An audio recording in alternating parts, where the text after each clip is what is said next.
This is 10th standard political science lesson number 1, working of constitution, continuation. Okay, so we are discussing about this point, that is, in the Indian constitution is seen as the means through which a progressive developed society based on a social justice and equality will be established. Our constitution, our Indian constitution, came into force on 26 Jan 1950. Yes, since then the government has been working in accordance with the principles of the constitution. Now here, since then means from this day onwards, what happened? Then the government has been working in accordance with the principles of the constitution. That means government that came into force time to time after this date is working accordingly to the constitution that came into force on 26 Jan 1950. And with what? With the help of the principles of the constitution. It was a support, it was like an advice, and it was helpful for government to function its responsibilities. So government refers our constitution to function its working. Okay, and in this chapter we will take a brief overview about wide-ranging nature of Indian democracy, important changes taking place in its political process, and steps taken to establish social justice and equality. Now here we are going to look about, in this chapter we are going to study this all. Now let's see. This review will be focusing on, now which all points it will focus: democracy, then social justice and judicial system. Democracy, social justice and judicial system. Now democracy, now let's see this, take one point. Now see here, we know that India is a democratic country. Now by that word democracy or democratic, we mean by this word, like what, if we are hearing this word, what comes in our mind is people, and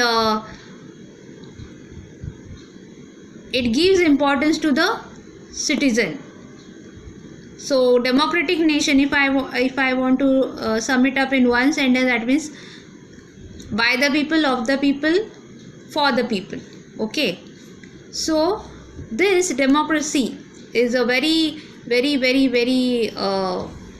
important name in political science. So democracy. Now in there were so many nations, so many countries which followed monarchism. That is, there was one ruler and the others were the follower. That means he or she used to rule that kingdom or the nation. But democracy, when this democratic country, or I am talking about, that means that it gives importance to the people. And how it gives the importance to the people? That they elect their own ruler, they have the power, they have the importance, their right is taken into consideration, or their views and opinions are taken into consideration, and there is much more freedom for the citizen there. They enjoy their rights and duties.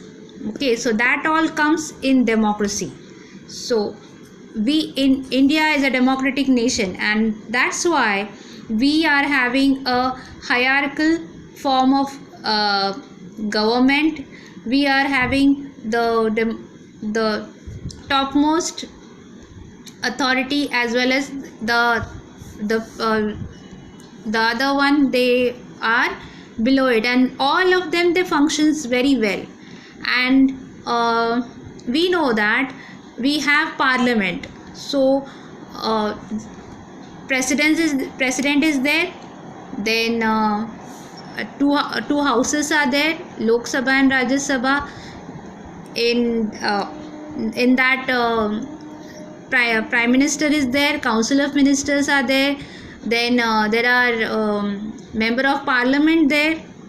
Yes, and we people, we elect a member of parliament. We are the one who are taking a major role to elect our representatives in the administrative system or the parliament system. Okay, so here we have this political maturity, and Indian people have direct representation in parliament, state legislature and local government. So we know that how elections do take place, and we people, we are having the opportunity and the right to vote, and we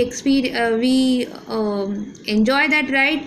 We can give our vote to anybody that we want. Yes, if a person or a citizen is in favor of any one candidate of any party, he or she, that citizen, can give his or her vote to that concerned candidate of that political party. And there are so many political parties working together, and they are on the parallel sides, and each political parties do have their own agendas, they are having their own ideologies, they are having their own way of working, and they do have that they try to develop a trust, and they also try to do the many more things for the betterment of the people.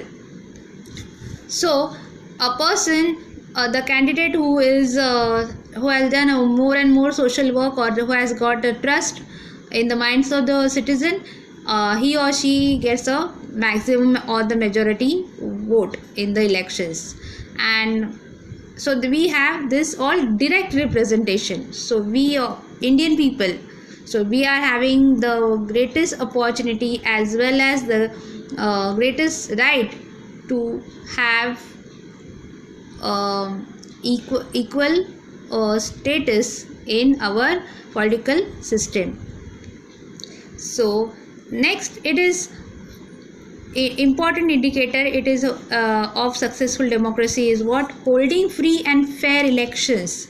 So we know that our election procedures are so much transparent, and it is a long process also, and everybody, those who are involved in this all election procedures, they do try to give their best. They are doing their duties and responsibilities, they carry on very well, and they know it that there should be no loopholes, or there should be no kind of anything against our constitution. So there is a procedure mentioned in our constitution that how the election should be taken place, and what all criteria should be followed, who should be there, how there are polling officers appointed, they are given the duties, how the zones are election zones are there, there are different booths there, election booths there, and there are polling officers there, there are the zonal officers there. So there is a lot of procedure and lot of this appointments done for that election procedures, and there are the special training taken before the election takes place, and the election commission is very much active during that time, and the election commissioner, he or she gives the responsibility to the concerned people. Okay, so these all things are there. So it's a very important indicator of successful democracy by holding